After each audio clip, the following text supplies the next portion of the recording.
Here we're going to look for how to describe a line in space. So let's think about what we would need to be able to do that. Well, I think if we knew a point on the line, there's one, and we knew a direction that the line was going, right? So let's pick a direction vector. We should be able to describe this line, right? It's just the line that goes through that point in that direction. So there it is, right? Just those two bits of information, the point and a direction vector, give us the line. So we should be able to use what we know about three-dimensional coordinates to write down an expression for this line. So let's try to do that, okay? So let's say that point we started with was P, all right? So P is some point, and we'll call it x naught, y naught, z naught, all right? We'll write it as a vector, all right? All points can be viewed as vectors in standard position. And we'll say our v vector, we'll call that the vector, well, we'll call it ABC. Okay? All right. So what did we do? Well, we took our initial point over here, and we went out in this direction. We also went back in this direction. What are we doing? Well, if you think about it, we're just adding a multiple of v. If you just multiply v by a scalar, you can shrink it or grow it. And if you add it to the vector that reaches out to this point, let's see if I can find that vector that reaches out to that point. That would be that one right there, right?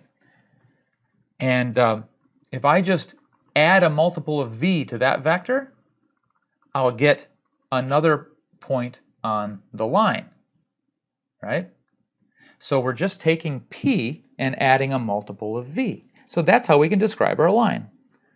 R is a function of T, some scalar, right? We're scaling V by some amount, T, and it's going to be the vector P plus that scalar multiple of V. That's how much we're scaling V by. And this is it. This is how you write down a line through space. You just need to know the point and the direction vector. Now, if I write it out in terms of these coordinates, what do we get? Well, we'll see, let's see, P is this, V is this, so we will get this. And what people will sometimes do is write this down as three separate equations. One for x, one for y, and one for z. So what is x? X is given by this. Y is given by this. And z is given by this. These are called the parametric equations for the line. But they are equivalent to what I drew in the box there. So these are both equivalent ways to write down an expression for a line. All right, let's take a look at this example. We want to find an expression for the line through the points 210 and 502. All right, so let's think about what we're doing here. Well, let's take a look at where these points are. The point 210, right over there, right? And what about this other point 502, right over there? Okay, so with these 2 points, what can we do? Well, we can create a vector between them. And that vector, because these 2 points on the line, that vector also has to be on the line.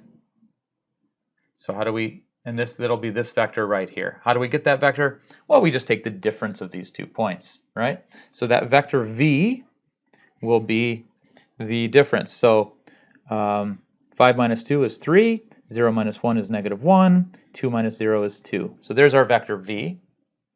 And remember, to write down the line, we just need to take a point, so one of these, So let's just take this one here and then add some scalar multiple of this vector. All right, and there we go. There's an expression for the line. Now, you may have been asked to write down parametric equations for this line.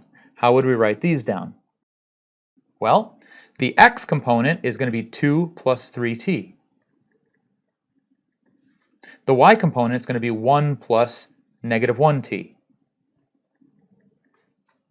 And the z component is going to be 0 plus 2t. And that will define this line through space here, right? So there it is. That's the line that we just described. As you vary t, you can see, this is maybe not the best angle to be looking at this. Let's see if I can tilt this down like this. There we go. Okay, oops, like that. Okay, so as I vary t here, you can see that I'm defining a vector somewhere along this line. So for different values of t, I'm positioned at different places along this line. That's where the blue arrow is pointing. It's pointing to where I am on that line for different values of t.